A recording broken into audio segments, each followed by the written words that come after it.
Bloomberg Audio Studios. Podcasts, radio, news. You're listening to Bloomberg UK Politics, your bite-sized guide to the corridors of power. I'm Stephen Carroll. And I'm Yuan Potts. Welcome to the programme. So we're in the home stretch of the general election campaign and the pledges are stacking up. Here's Labour leader Keir Starmer setting out his ambitions for economic growth. Just be nice to have a ballpark figure of how large you want the economy to be in 5 years' time. Under the last Labour government, we grew by about 2.5%. So you're looking for that kind of growth, 2.5%? Certainly, yes. Well, that was Keir Starmer on ITV's Tonight programme. That full... I have to say that at the start of it feels much more telling when you've listened to the clip a couple of times. Yeah, you can see the full interview at 8:30 this evening. It was a bold commitment, wasn't it? Even for a party that's put economic growth at the centre of its pitch to voters. This is actually the first time that Keir Starmer's put a figure on it. And you have to wonder why, with a commanding poll lead, the Labour leader agreed to be drawn on such a precise number. If Labour are indeed aiming to carry their so-called Ming vase of a poll lead across the finish line, surely committing himself to this number is a wobble from the leader of the opposition. Yeah, I mean, look, he was sort of pushed into it by Paul Brand, you know, but he didn't have to say that number. That being said, you know, it's quite a big promise to making a comparison to the Blair era where things were very different. So what we want to talk about today is how realistic a 2.5% growth target would be. The economic assessments out there are much lower, and there's nothing more than economists like than disagreeing with each other. So we've brought in our favourite economist, our chief UK economist, Dan Hanson, to give us his view on this. How easy or difficult would it be to achieve 2.5% growth in the UK? So I think that the way to think about this is sort of 1 year of 2.5% growth isn't an unthinkable thing. We had it in 2014 in the UK above 2.5% growth. What is really difficult is delivering it on a sustained basis, which is, you know, listening to that clip there, which is the first time I've heard it actually. It's the idea that I take from that Starmer is targeting 2.5% growth on average over the next 5 years, which, as you say, Stephen, if you look at all forecasts, including our own, the average growth rate over the next 5 years is significantly lower than that. Perhaps half what Keir Starmer's suggesting, so maybe 1.5, maybe 1.2, around there. So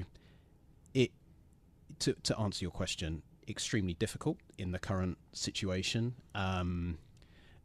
And to go to what Yuan said about sort of weird to put it out there, it does feel a bit strange, and it's sort of, we've put a note out talking about this, and it's something that Liz Truss said, if we remember back to 2022, about 2.5% growth. That was the target. Obviously there were a load of tax cuts coming alongside that, but you know, people gave Liz Truss quite a hard time, and I know obviously that the target wasn't the only reason she got a hard time, but it's just an interesting thing, and I think it's something that probably didn't need to be said, as you guys have said, but I think from an economist's perspective, it just looks extremely challenging to achieve what he set out. What would he need to do to achieve that? What are some of the things in an ideal world, if he wasn't constrained? What would an incoming government need to do to get to that 2.5% growth target? Yeah, so I mean, the list is very long. I think in terms of, you have to think about where the shortfall, the sort of starting point for thinking about it is where the shortfall has been relative to the period he mentioned, which is the previous Labour government, the 97 to 2010 period. So the big thing is productivity growth. We know that in the UK has been extremely weak. A big part of starting to deal with that is to think about boosting investment spending. But as you say, there are huge fiscal constraints. But let's just imagine they're not there. You need to bring investment spending up significantly relative to where current plans. And that would need to be public money. That would need to be public investment. Yeah, absolutely. And the hope would be that it wouldn't be just that public investment was probably rising as a share of GDP fairly significantly, but that the private sector would chip in as well. And this idea that Rachel Reeves has about crowding in of private investment, so the private sector gets involved as well. So you have this sort of double whammy. I mean, I do think certainly around the arguments around the planning system and reforming that and freeing that up, that's really important. A lot of governments have tried that and have failed, so we'll see how successful they will be in doing that. And I do think, at least in the near term, there will be something to be said about sort of more certainty around the policy environment. And I think if the ship is seen to be steadied, that will be positive for corporates. Whether that, that sort of thing is, as I say, is probably a short-term boost. But if they can keep a steady ship over a longer period of time, there's probably some dividend there. It's very hard to quantify, but there probably is some dividend there as well. So they're the starting points, and that's just productivity. We've then got the issue in the labour market with labour force participation, getting those that left the labour market during the pandemic back into the workforce. And there's a question around migration there as well, just generally around labour supply. So it's sort of those two bits of how economists think about the long-term path of the economy. So productivity, so how effectively you put your factors of production to use. And then the other side of it is sort of the inputs into it, and the biggest one of those is labour. So it's sort of those two, the Labour force, not the Labour Party. So very important distinction on the show, yeah. So they're the two things, and they're the two areas that need to be focused on. Have I seen something in the manifesto that makes me think, oh, they've nailed it? No. In any manifesto, does anyone have any better ideas? Not. I mean, the manifestos the IFS have gone much harder than we have on this point, but the manifestos just seem to sort of not accept or take on the reality of what will face the incoming government. And I think that when you're thinking about setting economic policy and your strategy, sort of hoping for a massive growth dividend is not the right strategy. If the growth turns up and you get it right, great, and you can think about what you do after that. But at this juncture, the right thing to do is to set out or be honest and have a strategy for a world where the economy sort of muddles along, grows at sort of somewhere between 1.5% a year on average, and you have to have your strategy needs to be set around that. And as I say, if the growth turns up and suddenly we're at 2.5% growth, great. I mean, obviously great. I mean, everyone wants that. Let's be clear, everyone wants that. But getting there, you can't just hope that's going to turn up. You just sort of have to prepare. You have to prepare for sort of a more central case. And how realistic is it looking at an international context? Looking at our neighbours in Europe, have any of them grown at 2.5% over the last 10 years or so? No, I mean Europe and the UK are fairly well correlated, particularly since the referendum. I mean, historically the UK has outperformed Europe, but since the referendum, the economic performance of the rest of Europe and the UK has been more closely aligned. Obviously, the Brexit referendum, we should say, not like alternative vote. Yes, yeah. Just to be clear, yes. The US obviously is a different story. They're growing much faster, but obviously you have to look at what they're doing with fiscal policy. So it's sort of how much of that is really sustainable is a question. So to answer your question, no, it's not that Europe has suddenly has got a different growth trajectory to us. There are sort of common characteristics. One is slowdown in productivity growth, and the other thing is the sort of demographic headwind that all economies face of an aging population. I mean, the public finances are key to this, and you mentioned the opportunity of public investment being one way that you could potentially juice growth, but public finances situation not great either. In fact, your own estimates say that the next government would need £20 billion just to make the current government spending plans work. I mean, what could plug that hole? How much of an iceberg is that on the way?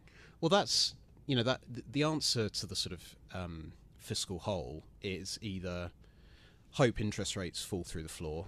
That's one solution to it, and that's it needs to be a significant drop in interest rates. It's not a kind of one or two cuts that'll help us. No. It needs to be a sort of full.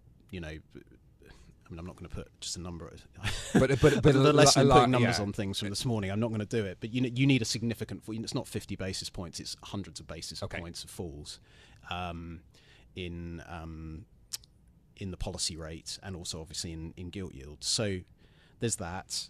That's one solution to it. The other is growth, which is what Labour are sort of focusing on. Of course, if you don't get those two things don't happen, the final thing is tighter fiscal policy. So. And given the way the spending plans or the current spending plans are set up, the space to do anything on spending cuts just seems just not plausible. So it has to be tax rises to sort of fill the gap. A lot of taxes have been ruled out in terms of, as part of this this election campaign. All the big tax heads aren't being touched, apparently, for the next 5 years, no matter whether it's the Tories or Labour. So that leaves a very narrow tax base to look at, and if you read the press and other things, it's capital gains tax that's being looked at, possibly inheritance tax, if in the case of Labour, and possibly something on pensions as well, the way pensions are taxed in the UK. So there is money there to be had, but the tax base on which they've been narrowed down to by all these election pledges that have been election campaign pledges that have been made is very, very narrow. So the choices are difficult. Yeah, I think they've ruled out the four big taxes, haven't they? And that's about 75% of tax revenue. So they're quite constrained in that little corner of tax revenue. Just staying on the debt thing, the debt pile, the government's debt to GDP ratio is currently kind of edging towards 100%, isn't it? If we don't get growth, does that start to present another problem? Yeah, absolutely. And it goes to the answer I just sort of gave to Stephen's question, that you have to.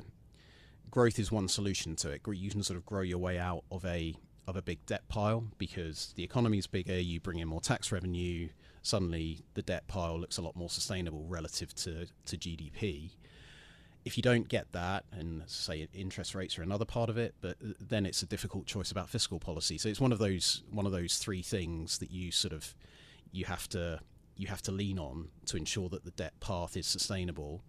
And as things stand, and at least to our minds, and I think the sort of relatively sort of broad consensus view is that at the moment it's sort of fiscal policy that's going to have to do the heavy lifting through tax rises. But as I say, if we get this sort of growth miracle and it comes to pass, then they can think about unwinding those tax increases later on, and things can change and the outlook will change. But I think for now it looks like they're going to have to think about what fiscal levers they need to pull to make things sustainable. Yeah, which makes some very difficult choices have to be taken after the election as well, no matter who's in government. Dan Hanson, our chief UK economist, thank you very much for joining us. Look, Yuan, it's the central question of this election, isn't it? Is that the economy is what people want to see improve after this election, but as Dan lays out there, it's not that easy to see how to do it. Yeah, and a massive gap in the public finances, which all parties are loath to fill via either public spending cuts. We know it's a very tight window for that, or through tax rises, which people never vote for. So it's a tricky problem which they hope to solve by growth, and they're all saying that. Yeah, indeed. And that's it from us for today. If you like the programme, don't forget to subscribe. Give it 5 stars so other people can find it on Apple Podcasts, Spotify, or wherever you listen. This episode was produced by Tiwa Adebayo, and our audio engineers were Sean Gostamakia and Peter Nicolou. I'm Yuan Potts. And I'm Stephen Carroll. We'll be back tomorrow with our weekly election panel. This is Bloomberg. Bloomberg UK Politics. Listen weekdays at noon on DAB Digital Radio in London.